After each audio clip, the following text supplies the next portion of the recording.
Ok, bonjour à tous. Moi, je vais vous faire un bref aperçu des différentes analyses microbiologiques qui existent à l'heure actuelle.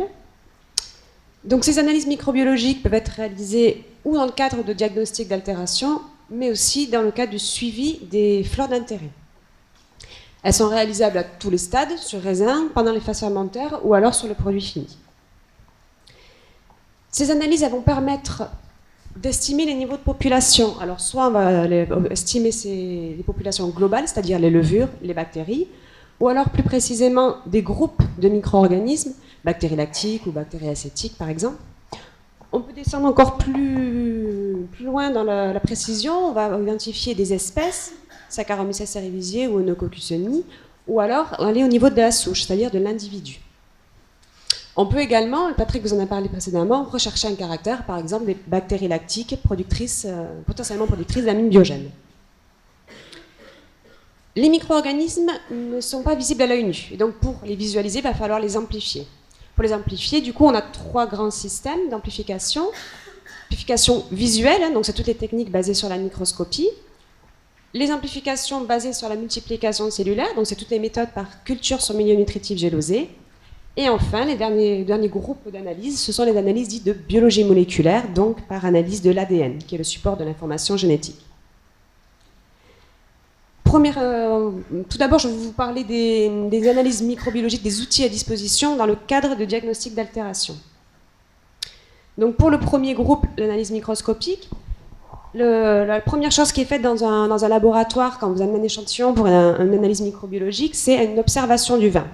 On va pouvoir ainsi visualiser des micro-organismes, des levures, des bactéries, ou éventuellement, dans le cadre d'une altération de visualisation d'un dépôt, on va visualiser ce dépôt, essayer de statuer sur son origine microbio ou pas. Cet examen microscopique donc, est rapide et va permettre de visualiser ces micro-organismes, d'éventuellement de distinguer certaines caractéristiques selon la forme, le mode de multiplication. Néanmoins, en l'état, l'observation directe ne va pas permettre de distinguer les micro-organismes viables de ceux qui ne le sont plus. Et enfin, il faut être en présence de populations qui soient relativement élevées pour visualiser ces micro-organismes. Un exemple ici de ce qu'on peut avoir au microscope, on a pas mal parlé de Brettanomyces. On a ici 4 souches différentes. Vous ne le voyez pas, ok. 4 souches différentes de Brettanomyces bruxellensis. On se rend compte qu'on peut avoir des formes relativement variées, des cellules qui sont plus ou moins ovales ou allongées. Tout ça pour mettre en évidence qu'en fait, on ne peut pas pouvoir différencier des levures de l'espèce Brettanomyces bruxellensis par rapport à d'autres espèces de levures autres. C'est valable pour cette espèce-là, mais pour les autres espèces, on ne va pas pouvoir, par l'examen direct, différencier une espèce de levure d'une autre. Je vous ai dit qu'un des biais de l'examen direct, c'était l'absence de distinction de micro-organismes viables et non viables. Ce verrou-là va être levé par une technique qui s'appelle l'épifluorescence. Non, l'épifluorescence, en fait, c'est une technique microscopique basée sur le marquage différentiel des micro-organismes viables de ceux qui ne le sont plus. On a ici un exemple de marquage d'une molécule qu'on va rajouter, qui va interagir avec une enzyme qui est présente chez des cellules qui sont métaboliquement actives, c'est-à-dire des cellules viables, et qui va du coup émettre une fluorescence verte. Un second marqueur va lui pénétrer dans les cellules qui ont des membranes endommagées, c'est-à-dire ou des micro-organismes qui sont morts ou en train de mourir, et il va permettre d'émettre une fluorescence rouge. On va ainsi, via un petit système, on a ainsi un exemple de système de filtration pour l'épifluorescence, c'est-à-dire qu'on va concentrer les micro-organismes par filtration sur une membrane, les colorer avec différents marqueurs et visualiser au microscope. On va ainsi pouvoir visualiser ces micro-organismes viables et non viables. On a donc ce type d'image en épifluorescence, distinguer facilement les levures des bactéries, de par leur taille et leur forme, et visualiser des micro-organismes qui vont être viables, ici colorés en vert, de ceux qui ne sont plus, ici colorés en rouge. Donc là, c'est un examen qui va pouvoir être utile dans une altération, notamment pour caractériser un dépôt. Est-ce que, si on visualise un dépôt comme ça dans un vin par épifluorescence, est-ce que ce dépôt est constitué de micro-organismes viables, par exemple? On va pouvoir dénombrer des levures de bactéries dans un vin à différents stades, afin de pouvoir répondre à une éventuelle question d'une altération ponctuelle. Une autre technique qui est basée sur le même marquage différentiel des micro-organismes viables et non viables, c'est la cytométrie de flux. Donc là, c'est pareil, on va utiliser le même type de marqueur qu'en épifluorescence pour distinguer ces deux groupes de micro-organismes, à part que là, le dénombrement ne va pas se faire par un opérateur au travers d'un microscope, mais par un système de compteur de particules, donc qui est un cytomètre de flux. Donc ça, c'est une analyse qui est de plus en plus répandue, parce qu'elle est rapide et facile à mettre en œuvre, de coût relativement abordable, mis à part l'appareillage. Il va permettre de dénombrer les levures viables et non viables à un moment donné. Donc ça peut être très utile, notamment pour les phases fermentaires ou pré-fermentaires, ou également pour suivre les diminutions des levures pendant l'élevage. Second groupe d'analyses microbiologiques, ce sont toutes les analyses méthodes basées sur la culture sur un milieu nutritif gélosé. Ces analyses sont basées sur le principe qu'une de cellules de micro-organismes qui sont contenues dans un vin, lorsqu'elle va être mise en présence de tous les éléments nutritifs nécessaires à leur développement, donc sur un milieu gélosé qu'on voit ici, va se multiplier de façon à donner ce qu'on appelle des colonies. Ce sont donc les petits spots que vous voyez là. Le dénombrement de ces colonies, en connaissant le volume de vin étalé sur le milieu nutritif, va pouvoir permettre l'estimation de la concentration cellulaire de départ. On va ainsi pouvoir dénombrer des micro-organismes, des levures, des bactéries, ou alors, et de façon plus restrictive, un certain groupe de micro-organismes, des levures non saccharomycèses, bactéries lactiques, bactéries acétiques.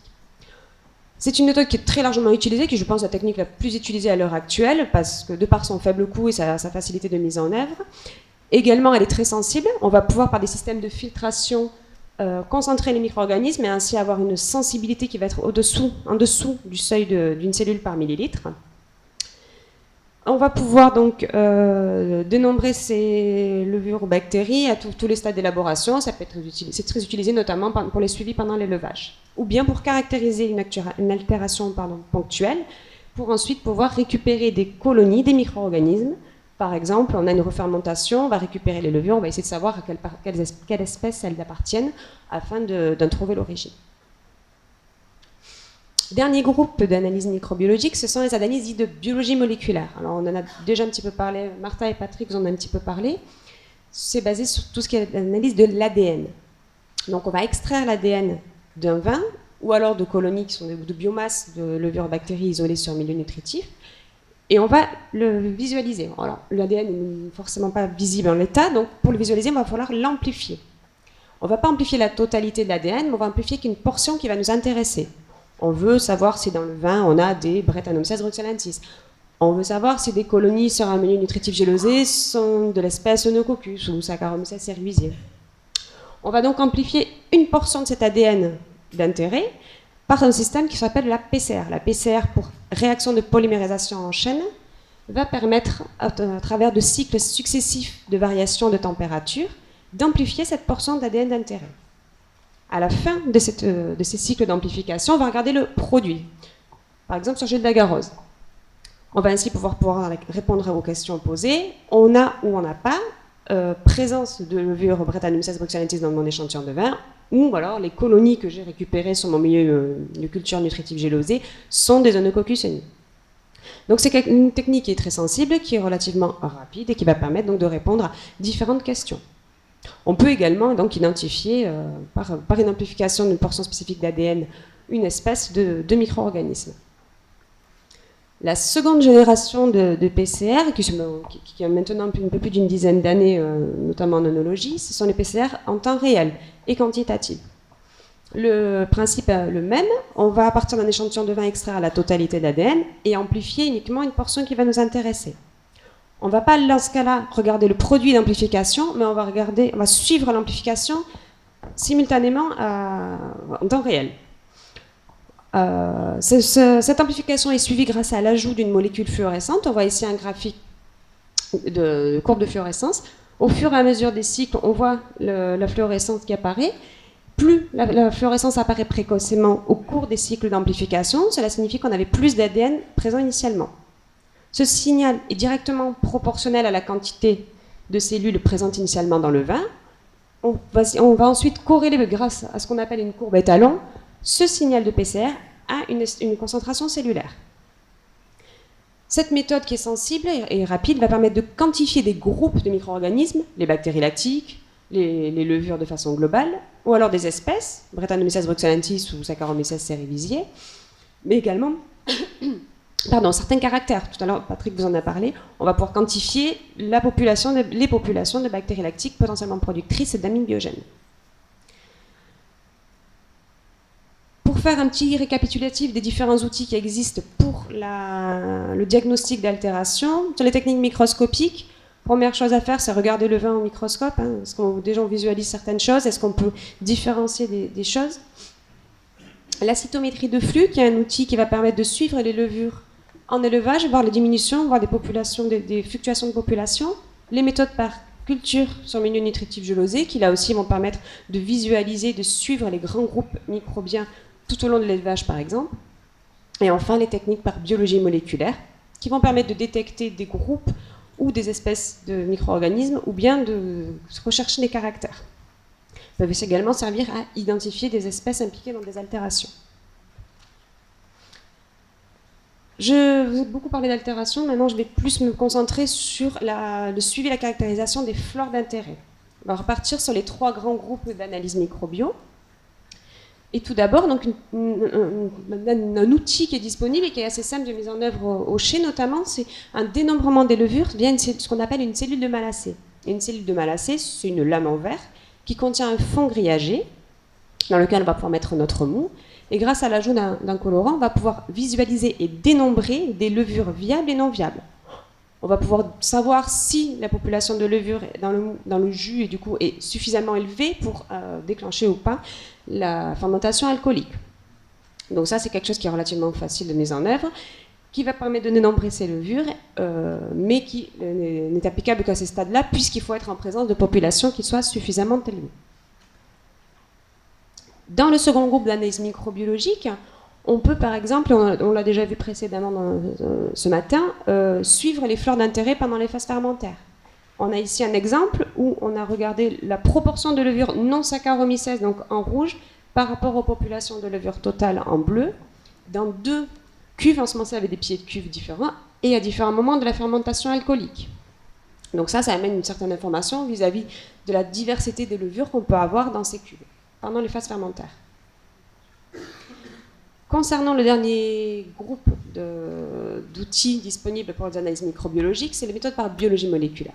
Donc c'est là que le champ des possibles est le plus large en termes d'analyse de diversité, parce qu'on va pouvoir, à partir d'un échantillon de vin ou bien de colonies, ou quantifier les micro-organismes, ou les identifier, ou bien savoir le nombre d'espèces en présence, savoir quelles sont ces espèces, à quelle proportion.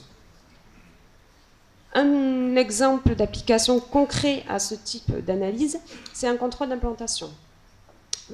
Beaucoup de personnes inoculent leur mou avec des Saccharomyces cerevisiae sélectionnés, mais rares sont ceux qui vont vérifier que c'est bien la souche inoculée qui a réalisé principalement la fermentation alcoolique. On peut vérifier cela en regardant le profil génétique. Donc vous avez des exemples ici, des profils génétiques des souches de Saccharomyces cerevisiae isolées de notre mou en fermentation avec le profil génétique de la souche inoculée. Sur l'exemple de gauche, on se rend compte qu'on a des levures isolées du vin qui ont un profil qui sont majoritairement identiques et qui sont identiques à la souche inoculée. Par contre, dans l'autre cas de figure, on a des levures isolées du mou en fermentation qui ont un profil génétique qui est distinct de celui de la souche inoculée. On peut avoir le même type d'analyse qui est réalisable pour les bactéries.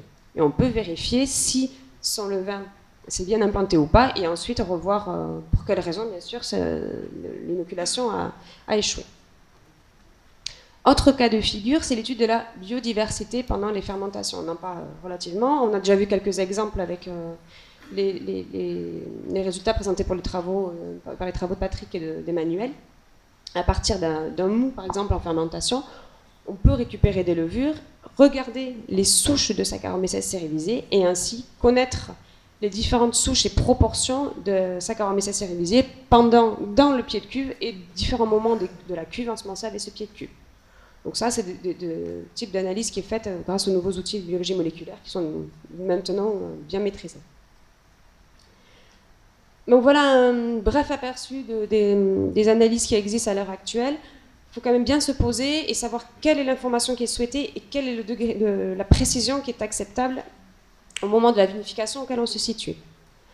Alors le choix de l'analyse, il est primordial, mais l'interprétation des résultats l'est tout autant. Il faut bien évidemment garder en tête et commenter ce résultat d'analyse en fonction d'étapes d'élaboration et des paramètres physico-chimiques ou des antécédents du vin. Il faut également, et ça c'est moins pris en compte, faire attention aux conditions du prélèvement, donc la façon dont il a été fait, et surtout les conditions dans lesquelles l'échantillon est conservé et acheminé au laboratoire. Ne congelez pas un échantillon en vue d'une analyse microbiologique. C'est quelque chose qu'on répète, mais c'est quelque chose qui est encore fait, quoi. Donc voilà, c'était juste quelques petits points sur lesquels j'aimerais insister et revenir. Je vous remercie de votre attention. Merci Julie.